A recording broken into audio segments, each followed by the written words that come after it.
Manhã, música. Ah, que isso? Abre a sacada. É seu ex-marido segurando um buquê de flores junto com um carro de som tocando um sucesso romântico dos anos 60. Foge pelos fundos, corre. Pronto.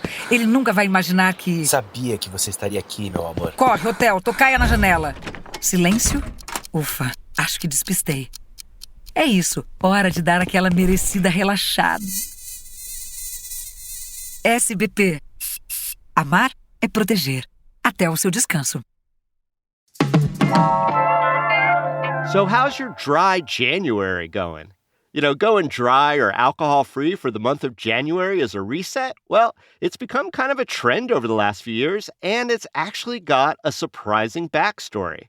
Today on CityCast Las Vegas, we're bringing back a conversation with my co-host Sarah Lohman. She's a culinary historian, and she breaks down the interesting history of alcohol avoidance and how to do it right in Las Vegas. It's Thursday, January 16th. I'm Dayvid Figler, and here's what Las Vegas is talking about.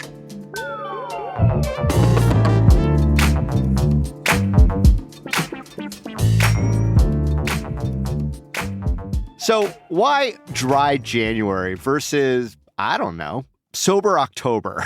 Yeah, it's so funny to me. Wait, you just made up sober October. Is that a thing? Yeah, no, it's not a thing. Although I've done a sober October. I Googled it. It is a thing. Sober October. Is it? Yeah. It just rhymes. I figure it's a natural. You wished it into existence. I did. You did do a sober October this year. I remember. And okay, so dry January, it tended to pop up because, as you mentioned, like the holidays are a big time for imbibing. We've got our office parties. We've got our families. Like we're tending to do a lot of drinking. And January is a time we associate with like renewal for the new year. So that is really why it's, started up as a dry January, even though it doesn't sound as cool as a sober October. You lose that rhyme. I had never actually heard of dry January until recently.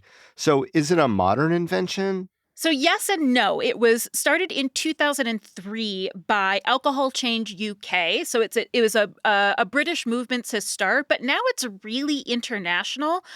There are like millions of people who pledge to go through the month without a drink. But at the same time, I really see this as the modern leg of, a movement that is coming up on 200 years old, more than 200 years old. So this is sort of the modern incarnation of the temperance movement. And I'm just going to do we have some time for just spitting some brief temperance history? Yeah, go for it. I feel like a lot of people are very anti-temperance movement, and I am actually a temperance stan. So let me throw you some historical stats at you, Dayvid. Strap in. So the year is 1820, all right? And the year is 1820 is actually the way I prefer it to be said. Thank you. The year is 1820. Thank you. There's a historian named Rohrbach who wrote a great book called The Alcoholic Republic. He was able to put together stats of how much Americans drank per capita in different eras. The 1820s was our peak. It was a very tumultuous time. Andrew Jackson was president. The nation was new. There wasn't any sort of nothing. Everything was decentralized. There was no government bank. It was just a volatile time on all fronts, and people drank a lot. Would you like to guess how many gallons of pure ethanol people drank per capita from all sources? Pure ethanol. Now, is that in most spirits now today, or are we talking moonshine? So ethanol is just the alcohol that is just a little bit poison that's fun to drink. So that is the alcohol in beer, in cider. Which was the tagline. Yeah, just have a little poison that's fun to drink. A light poison. I'd like to be lightly poisoned, please. So it's beer, cider, wine, spirits, and that's what an APV is. It's like your percentage of alcohol versus water or whatever else might be in there. So I'm guessing how many gallons units per person per year. Yeah. Per person per year. Okay. Well, let me give you a little bit of help here. The per capita ingestion of ethanol from all sources today is about 2.75 gallons. Okay. Do you think it was more or less? I'm going to go big. It was more, and it was 10 gallons per year. Oh, my God. Yeah. It was not quite that high.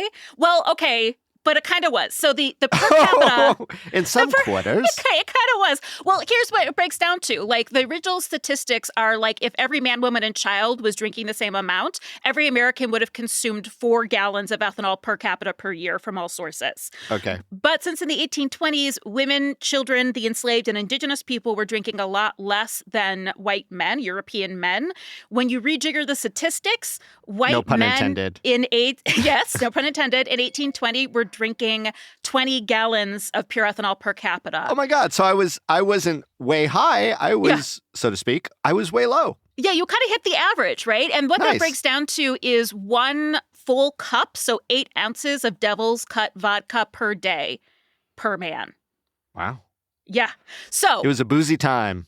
It was a boozy time. It was a problem. We were like nationally a mess. And so out of this very alcoholic time arose the temperance movement. It was founded by Calvinists in 1818, actually university students essentially, who were in the seminary. And basically what it wanted to provide is what alcohol provided without the alcohol, which David, you have had a drink of alcohol in your life, correct? Confirmed. So one of the things that I most commonly hear is that people drank more back then because the water was bad. So that's why you drank, right? I just like to be social. Boom. And I've acquired a palate to enjoy certain cocktails over others. Boom. That's it. People drank because of the camaraderie, the socialness, the lack of other beverages, too. And it was also felt like a way that they were both being social and like having a little control over their own lives in a time that they felt out of control. Like, I could do this and get wasted. So the temperance movement provided that without alcohol. They were a social group. They provide alternate holidays. Like all of our holidays were super drunken. They would provide family-friendly things. They provided an outlet in a time when really all you had was home and the bar. They provided a third space that was often connected to religion. Now, things got worse because even though in the beginning this was a very positive thing. Because religion. That is it. Oh. This was the start also the evangelical movement, if you can believe it. It came from the temperance movement. Sure. And so there was this switch in the mid-19th century between like, let's just create an alternative to alcohol to shaming people who drank and telling them they were going to burn in hell. And that is ultimately what led to prohibition, this idea that we're not giving people choices, we're taking one choice away. And I think that's what evangelicalism has honestly done like ever since. So prohibition actually was very effective in stopping people from drinking, but it was an economic disaster for America. That's probably a whole different talk. Oh, yeah. So, and political power struggles and all the other stuff. All right. So really interesting background. I do have one quickie question before I want to get into the parameters, if you will, of Dry January. Sure. Do they also include like, funny gummies? I think that both those questions are in one because a lot of what Dry January is about personal freedom. In the 1820s, we felt power through choosing to drink, and now we can feel power through choosing not to drink, right? And so it's really up to you, David. If like your Dry January can include marijuana in any of its forms, that's totally fine. Or maybe someone else's Dry January focuses on not indulging in weed because they see that is something that they're leaning on a little too much to cope. So it really has to do with personal choice.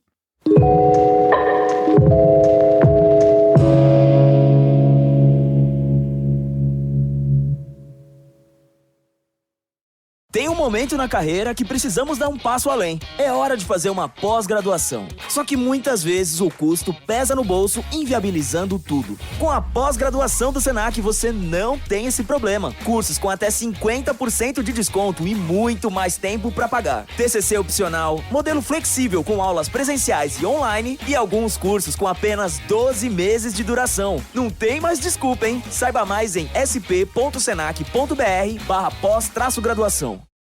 All right. Well, Sarah, let's say I give this a shot and do the full 30 days. I mean, I don't know. Honestly, does it make a big difference? I mean, if I'm back off the wagon on February 1, what was really the point? That is the shocking thing that actually it does make a huge difference. So this, has now been going on for over a decade. So there have been a couple papers authored on the long-term and short-term effects of a dry January, of 1 month without drinking. The most interesting one, which still does need some more research, is that early studies have shown that if you take 1 month off drinking, you tend to drink less the rest of the year. Oh. So having that total like cold turkey sober month means that you're making different choices moving forward and affects your alcohol intake for an entire 12-month period. One. Oh, like a recalibration at the beginning, at the top of the year. Absolutely. And they were kind of recounting it like early on to like, well, people just learned that they can have fun without it. And you know what? I will say that I think dry January has had a bigger effect on how America views sobriety. I think certainly, Dayvid, would you say you're a Gen Xer? Is that right? Yeah, squarely. Loud and proud.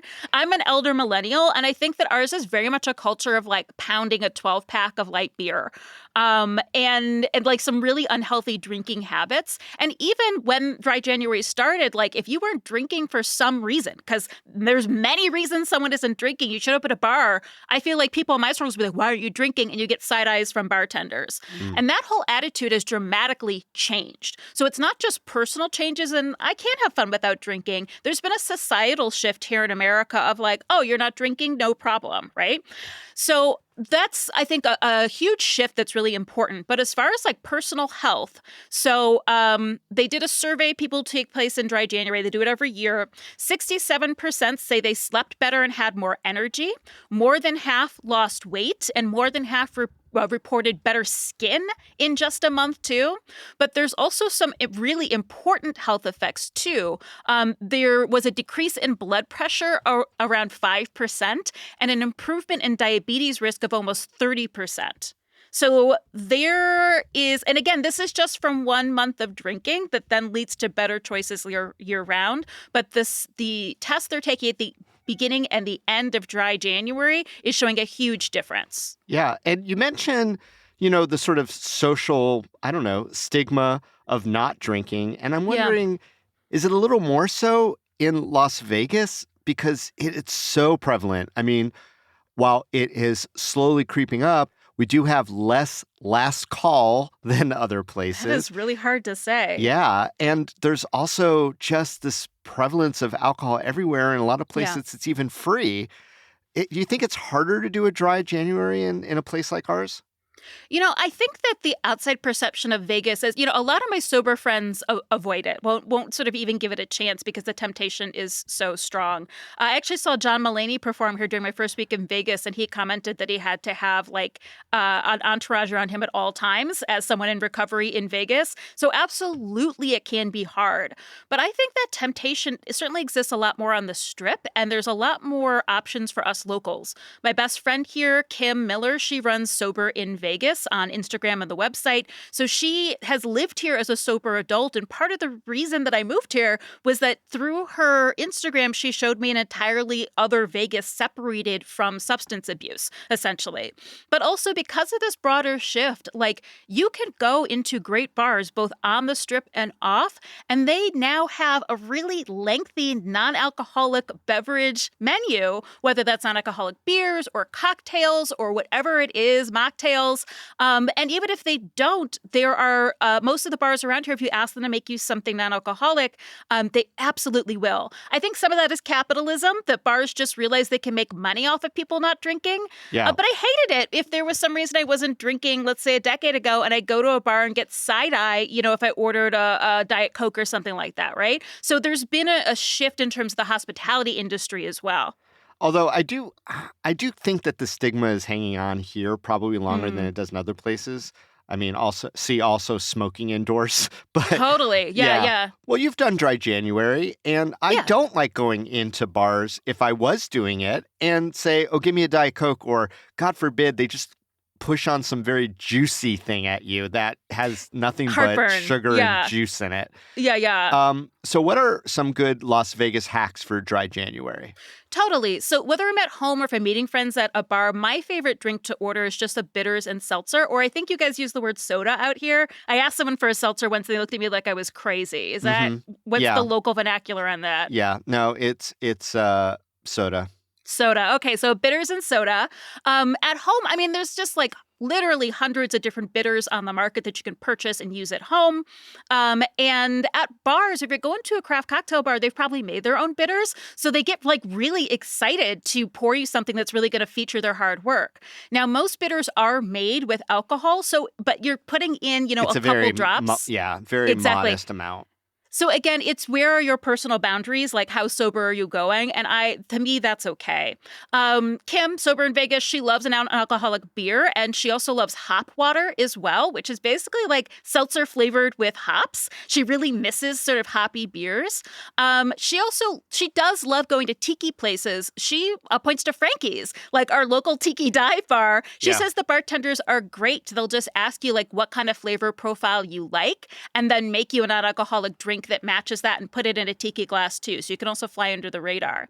I also talked to someone else who usually does a annual Dry January. That's contributor Andrew Corrali.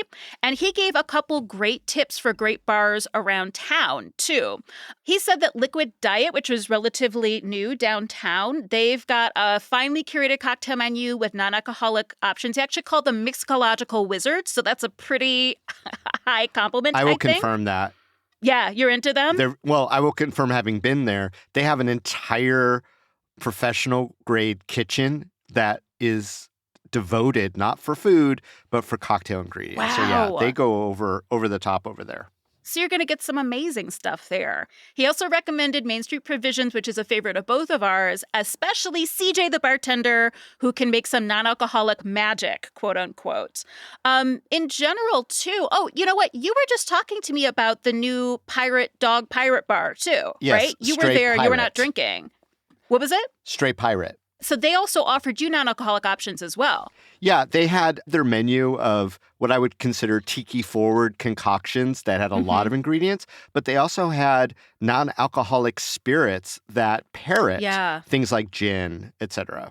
Yeah. Seedlip is a really well-known brand, but there's lots of distilled non-alcoholic spirits out there. And I also just want to shout out Circa, which is kind of my favorite Fremont casino bar. I mean, it's cool because you hang out next to Vegas Vicky, but they also have a whole page of non-alcoholic beers and a whole page of non-alcoholic cocktails. So, like, there seem to be endless options and no side eye. So feel comfortable ordering a non-alcoholic option if you still want to meet up your drinking friends at a bar. I mean, I love it. And I do love the idea that if there is a potential for people to be limiting their alcohol intake, especially if they're, bent on driving. Yeah. I mean, so much of our city's tourism offerings are centered around alcohol. Yeah. I wonder, should Las Vegas maybe not be so afraid of Dry January? I don't think so, because I think that part of bars and restaurants coming on board with a non-alcoholic trend is capitalism. Instead of being like, oh, someone who's not drinking shouldn't be here. I'm not going to make any money off of them. Someone said, wait, we could totally make money off of them because people who aren't drinking are still showing up in bars. So why don't we cater to them? And I think that just you pointing out that this is a driving city is huge. Dry January is now an international event with millions of people participating, but there are dozens of reasons that someone might not drink for a day, a week, a month, or the rest of their life. And so this shift has also meant more support and understanding of the sober community too. And none of those questions of why aren't you drinking anymore? And you get to enjoy some delicious beverages. Now, I'm catching it by the tone of your voice, but I definitely need to ask the question, are you going to be doing Dry January this year? Okay, well, here's my thing. My birthday is January 15th, so I historically do a dry January 16th to February 16th. I give myself the gift of the birthdays. And honestly, Dayvid, I am a drinker, as you know, but my big problem is actually with sugar and bakery. So in addition to a dry January, I actually do a sugar-free month to sort of recalibrate that for myself. My true addiction is pastry. What about you, Dayvid? I know you did a sober October. Are you going to do a dry January? I don't know. I mean, you make some really good points. I mean, just for lowering alcohol intake as is. But I don't know. I'm like perusing January holidays and I'm seeing, let's see here, Winnie the Pooh Day on January 18th. Hard drinking day. That's a hard drinking day. I want to go get a bee's knees over at Herbs and Rye. Sure. So, yeah, we'll, I don't know. We'll see how it goes and I'll report back to you. If you see me falling down, the answer is probably nah. Listen, can I just say this? The dry January is there for the camaraderie of knowing that a lot of people are doing it with you and the support. Yeah. But honestly, anyone can take a break at any time. And that's why I shift myself 2 weeks later. And There is some recommendation that, like, you don't have to be perfect to succeed at Dry January. Put a couple cheat days in your pocket, like 2 nights, the one that might sneak up on you and one that you planned, and that is still a success in my mind. Great advice, great info as always. Sarah Lohman, thanks for joining us today on CityCast Las Vegas. Thanks so much, David. By the way, since we recorded this episode last year, a new non-alcoholic beverage shop opened up in the Arts District. You should go check out Sin City Saints for specialty zero-proof spirits and cocktails, creative NA crafts and beers, and tastings galore.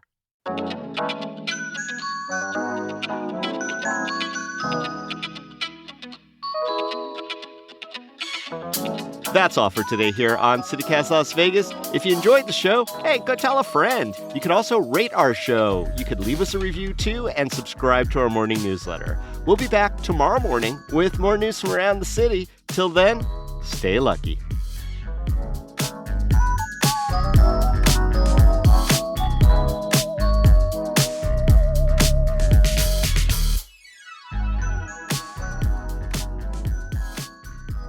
I also really like, there's a cocktail, it's called the Phony Negroni, and it's by a company in Brooklyn called St. Agrestis, and it is so delicious. It's sort of like you have one, David! I am showing you one right now.